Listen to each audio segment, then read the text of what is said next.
بنی اسرائیل، میرے وہ احسان یاد کرو جو میں نے تم پر کیے، اور یہ کہ میں نے تم کو اہل عالم پر فضیلت بخشی۔ اور اس دن سے ڈرو جب کوئی شخص کسی شخص کے کچھ کام نہ آئے، اور نہ اس سے بدلہ قبول کیا جائے، اور نہ اس کو کسی کی سفارش کچھ فائدہ دے، اور نہ لوگوں کو کسی اور طرح کی مدد مل سکے۔ اور جب ابراہیم کی اس کے پروردگار نے چند باتوں میں آزمائش کی تو وہ ان میں پورے اترے۔ فرمایا کہ میں تم کو لوگوں کا پیشوا بناؤں گا۔ انہوں نے کہا کہ پروردگار میری اولاد میں سے بھی پیشوا بنائیو۔ فرمایا کہ میرا قول و قرار ظالموں کے لیے نہیں ہوا کرتا۔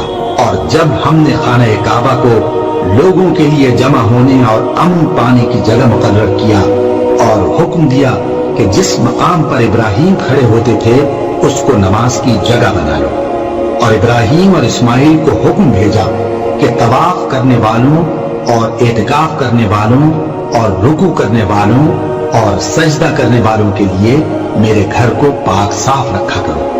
اور جب ابراہیم نے دعا کی کہ اے پروردگار اس جگہ کو امن کا شہر بنا، اور اس کے رہنے والوں میں سے جو اللہ پر اور روز آخر پر ایمان لائے ان کے کھانے کو میوے عطا فرما، تو اللہ نے فرمایا کہ جو کافر ہوگا میں اس کو بھی کچھ مدت تک سامان زندگی دوں گا، مگر پھر اس کو عذاب دوزخ کے بھگتنے کے لیے مجبور کر دوں گا، اور وہ بری جگہ ہے۔ اور جب ابراہیم اور اسماعیل بیت اللہ کی بنیادیں اونچی کر رہے تھے تو دعا کیے جاتے تھے کہ اے ہمارے پروردگار ہم سے یہ خدمت قبول فرما، بے شک تو سننے والا ہے، جاننے والا ہے۔ اے پروردگار ہم کو اپنا فرما بردار بنائے رکھیو، اور ہماری اولاد میں سے بھی ایک گروہ کو اپنا حکم بردار بنائیو۔ اور پروردگار ہمیں ہمارے طریق عبادت بتا، اور ہمارے حال پر رحم کے ساتھ توجہ فرما، بے شک تو ہی توجہ فرمانے والا ہے، مہربان ہے۔ اے پروردگار ان لوگوں میں انہی میں سے ایک پیغمبر مبعوث جو ان کو تیری آیتیں پڑھ پڑھ کر سنایا کرے، اور کتاب اور دانائی سکھایا کرے، اور ان کے دلوں کو پاک صاف کیا کرے، بے شک تو غالب ہے، صاحب حکمت ہے۔ اور ابراہیم کے دین سے کون روگردانی کر سکتا ہے بجز اس کے جو نہایت نادان ہو؟ اور ہم نے ان کو دنیا میں بھی منتخب کیا تھا، اور آخرت میں بھی وہ نیک لوگوں میں ہوں گے۔ جب ان سے ان کے پروردگار نے فرمایا کہ میرے فرما بردار ہو جاؤ تو انہوں نے عرض کی کہ میں رب العالمین کا فرما بردار ہو گیا۔ اور ابراہیم نے اپنے بیٹوں کو اسی بات کی وصیت کی، اور یعقوب نے بھی اپنے فرزندوں سے یہی کہا کہ اے میرے بیٹو، اللہ نے تمہارے لیے یہی دین پسند فرمایا ہے، تو مرنا تو مسلمان ہی مرنا۔ جس وقت یعقوب وفات پانے لگے تو کیا تم اس وقت موجود تھے جب انہوں نے اپنے بیٹوں سے پوچھا کہ میرے باپ تم کس کی عبادت کرو گے؟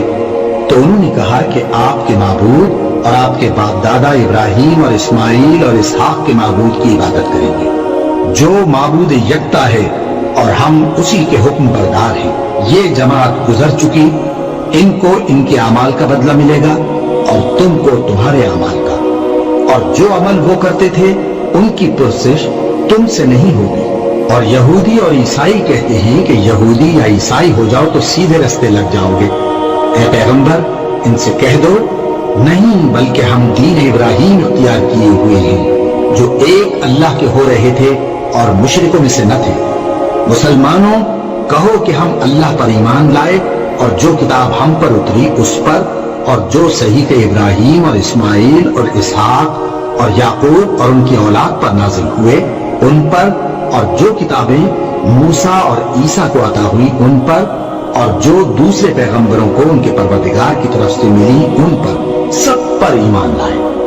ہم ان پیغمبروں میں سے کسی میں کچھ فرق نہیں کرتے، اور ہم اسی معبود واحد کے فرما بردار ہیں۔ پھر اگر یہ لوگ بھی اسی طرح ایمان لے آئیں جس طرح تم ایمان لے آئے ہو تو ہدایت یاب ہو جائے، اور اگر منہ پھیر لیں اور نہ مانے تو وہ تمہارے مخالف ہیں، اور ان کے مقابلے میں تمہیں اللہ کافی ہے، اور وہ سننے والا ہے، جاننے والا ہے۔ کہہ دو کہ ہم نے اللہ کا رنگ اختیار کر لیا ہے، اور اللہ سے بہتر رنگ کس کا ہو سکتا ہے، اور ہم اسی کی عبادت کرنے والے ہیں۔